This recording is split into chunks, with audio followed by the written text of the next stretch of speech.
conférence qui tourne au bras de fer. À Genève, les pays donateurs de l'ONU sont réunis pour trouver des fonds et financer l'aide humanitaire en République démocratique du Congo. Une initiative soutenue par l'opposition, mais boycottée par l'exécutif congolais. L'absence de la RDC à cette conférence est regrettable. Elle est aussi incompréhensible. Pour mettre fin à la souffrance humaine, il faut que les leaders congolais prennent cette crise humanitaire au sérieux. Les conflits gangrènent le pays. Au nord Kivu, plus de 70 groupes armés agissent. La population fuit les violences. Ici, les conditions de vie des déplacés sont déplorables. Pas de sanitaire, de conduits d'évacuation et d'eau courante. D'autres conflits ensanglantent la RDC, comme dans le Kasaï ou dans le sud-est du pays. 13 millions de personnes ont besoin d'assistance selon l'ONU, soit 2 fois plus qu'il y a un an. En 2018, 77 millions d'euros, soit près de 100 millions de dollars, seront fournis par le budget de l'Union européenne pour soutenir les besoins des plus vulnérables en RDC. Les Nations Unies ont besoin d'un demi-milliard de dollars pour financer l'aide humanitaire en République démocratique du Congo pendant 1 an. De son côté, l'État congolais accuse l'ONU de dramatiser la situation. Bonjour à tous, c'est le journal de l'Afrique. Soyez les bienvenus à la une. La crise humanitaire en République démocratique du Congo. La conférence des donateurs organisée par les Nations Unies à Genève a été boycottée par Kinshasa. 528 millions de dollars ont été promis, un montant très inférieur aux attentes des organisateurs. Mais d'abord, la colère de Kinshasa. Le gouvernement congolais a dénoncé la tenue de la conférence des donateurs à Genève. L'ONU et les ONG pointent du doigt la situation humanitaire avec plus de 7,5 millions de personnes touchées par l'insécurité alimentaire, un constat que réfute le gouvernement. Je vous propose d'écouter la réaction de Léonard Sheoki-Tundu, le chef de la diplomatie congolaise. Ce que nous avons refusé, c'est qu'on organise une conférence humanitaire sur la détresse en République démocratique du Congo en ignorant le gouvernement de ce pays. C'est tout à fait intolérable. Et je vous le disais, près de 530 millions de dollars ont été promis. C'est 3 fois moins que ce qu'attendaient les organisateurs et les ONG. Les associations d'aide humanitaire parlent de l'une des plus graves crises humanitaires au monde. Écoutez la réaction du secrétaire général du Conseil norvégien pour les réfugiés. J'ai été choqué par le niveau de souffrance. 5 millions de personnes ont fui les violences pour survivre. Il y a des centaines de personnes armées là-bas, mais j'ai aussi été choqué par l'absence de réponse humanitaire internationale.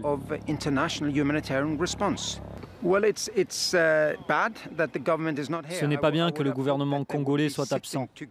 J'aurais espéré que l'on puisse s'asseoir tous ensemble avec le pays hôte et les Nations Unies pour demander des fonds. Mais le gouvernement a dit qu'il s'occuperait de ce problème sur le terrain avec les civils.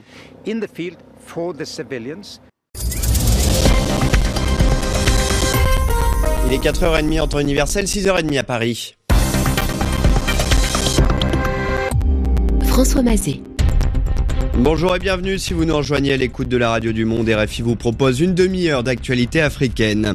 Au sommaire, la conférence des donateurs pour la République démocratique du Congo, constat d'échec pour les ONG et les Nations Unies. Seul un tiers de la somme jugée nécessaire pour faire face à l'urgence humanitaire a été rassemblée. Le gouvernement de Kinshasa avait boycotté ce rendez-vous. L'ONU ne fait pas le plein pour la cause humanitaire en République démocratique du Congo. La conférence des donateurs organisée hier à Genève pour remobiliser la communauté internationale face à l'urgence. L'aide dont ont besoin 13 millions de personnes dans le pays n'arrive pas à hauteur des espérances. 528 millions de dollars de promesses de dons ont été enregistrés. C'est un tiers seulement de ce que les Nations Unies estiment nécessaire. 22 pays et organisations ont promis des fonds. Les principaux bailleurs demeurent la Grande-Bretagne, l'Union européenne, les États-Unis et OCHA. Il faut dire que le boycott lancé par le gouvernement de Kinshasa n'a pas encouragé à l'altruisme. Les ONG congolaises représentées à Genève n'ont pas caché leur inquiétude. Elles parlent d'une catastrophe. Le représentant de l'Organisation mondiale de la santé, Michael Ryan, a lui rappelé à la tribune que seuls 5% de la population de RDC a accès aux soins primaires de santé et qu'avec la crise sécuritaire dans le pays, la situation se détériore. Le résultat des violences et de l'instabilité, c'est que des structures de santé ont été détruites et que les personnels soignants, eux aussi, ont été déplacés, ce qui diminue encore la proportion de la population ayant accès aux soins de santé. Et la conséquence, c'est que la mortalité pour différentes maladies va augmenter de manière significative dans un futur proche, notamment à cause du manque d'accès aux soins, de l'aggravation des conditions de vie et du déplacement des populations. En 2017, le Congo a déjà dû faire face à de nombreuses épidémies, notamment le choléra, Ebola, la fièvre jaune et la rougeole. La détérioration de la situation humanitaire a empêché les campagnes de vaccination dans différentes zones. C'est terrible de penser que 10% des cas les plus sévères de paludisme, on les retrouve au Congo.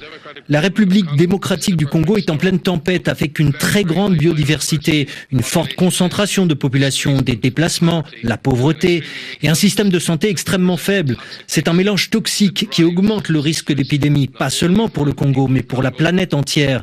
Investir au Congo, ce n'est pas uniquement investir pour améliorer la vie des Congolais, mais c'est important pour la survie, le bien-être et même la sécurité de la population au niveau mondial. Michael Ryan de l'Organisation mondiale de la santé à la tribune à Genève, propos recueillis par Sonia Rollet. Sur place, dans l'Est congolais, les régions les plus touchées, la patronne de la MONUSCO, Leila Zerougui, poursuit sa visite. Elle était hier à Beni. Des militants de la Lucha lui ont remis un mémorandum sur les questions de sécurité, de droits de l'homme et le processus électoral. Leila Zerougui a également répondu aux autorités qui demandent à la mission de l'ONU de quitter le pays au plus tard en 2020. Elle estime qu'il faut d'abord que la paix et la sécurité soient assurées dans le pays. Dans le premier trimestre de l'année 2018, nous avons... Alors on n'a pas Leila Zerougui qui était donc hier à Beni. Mais pendant ce temps, à Kinshasa, la Commission nationale interne indépendante, la CENI, se dit prête à faire auditer sa machine à voter. C'est une des grandes polémiques dans la préparation des élections. Un appel d'offres va être lancé dans les prochains jours, dit la CENI, pour que des experts certifient le bon fonctionnement de cet ordinateur qui doit servir à imprimer les bulletins de vote qui serviront aux élections de décembre. C'était une demande notamment de l'Église catholique. Les évêques qui, par ailleurs, se sont hier inquiétés des retards pris dans les préalables aux élections, en particulier les mesures de décrispation. Une conférence qui tourne au bras de fer. À Genève, les pays donateurs de l'ONU sont réunis pour trouver des fonds et financer l'aide humanitaire en République démocratique du Congo. Une initiative soutenue par l'opposition, mais boycottée par l'exécutif congolais. L'absence de la RDC à cette conférence est regrettable. Elle est aussi incompréhensible. Pour mettre fin à la souffrance humaine, il faut que les leaders congolais prennent cette crise humanitaire au sérieux. Les conflits gangrènent le pays. Au nord Kivu, plus de 70 groupes armés agissent. La population fuit les violences. Ici, les conditions de vie des déplacés sont déplorables. Pas de sanitaire, de conduits d'évacuation et d'eau courante. D'autres conflits ensanglantent la RDC, comme dans le Kasaï ou dans le sud-est du pays. 13 millions de personnes ont besoin d'assistance selon l'ONU, soit 2 fois plus qu'il y a un an.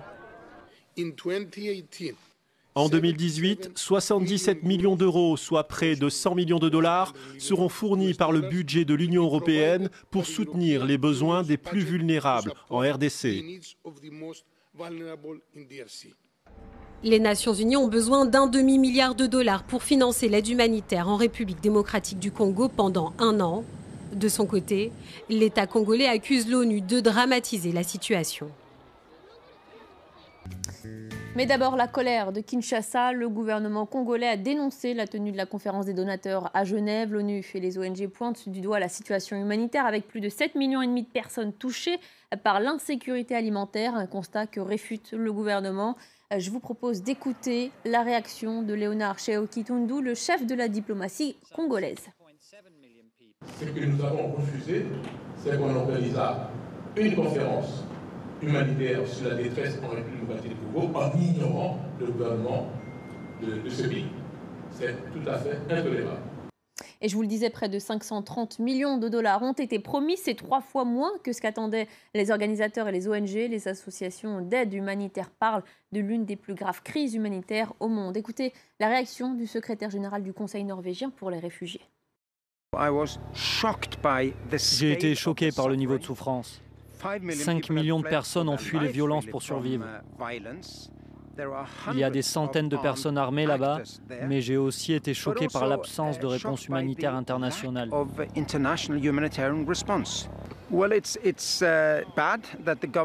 Ce n'est pas bien que le gouvernement congolais soit absent. J'aurais espéré que l'on puisse s'asseoir tous ensemble avec le pays hôte et les Nations Unies pour demander des fonds, mais le gouvernement a dit qu'il s'occuperait de ce problème sur le terrain avec les civils.